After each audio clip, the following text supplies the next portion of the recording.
Hello, আসসালামু আলাইকুম। সিএসইতে BSc এবং মাস্টার্স শেষ করে আমি এখন একজন প্রোডাক্ট মার্কেটিং ম্যানেজার। শুনতে ওয়েট লাগছে, তাই না? How did I end up here?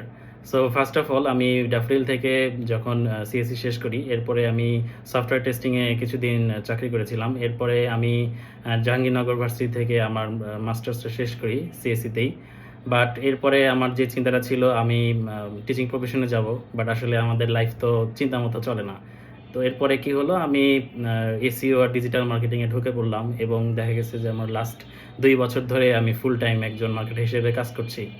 তো এর মাঝে আমার গ্রাফিক ডিজাইনেরও অনেক প্যাশন ছিল। ক্লায়েন্টের জন্য আমি অনেকগুলো কাজ করেছি গ্রাফিক ডিজাইনের।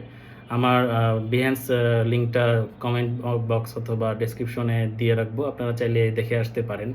এখন আমার ডেভেলপমেন্ট, ডিজাইন, তারপরে হলো মার্কেটিং, এই সব প্ল্যাটফর্মে ওভারঅল আমার যেই এক্সপিরিয়েন্সটা আছে এটা আমাকে এখন প্রোডাক্ট মার্কেটিংয়ে আসলে অনেকটা হেল্প করে।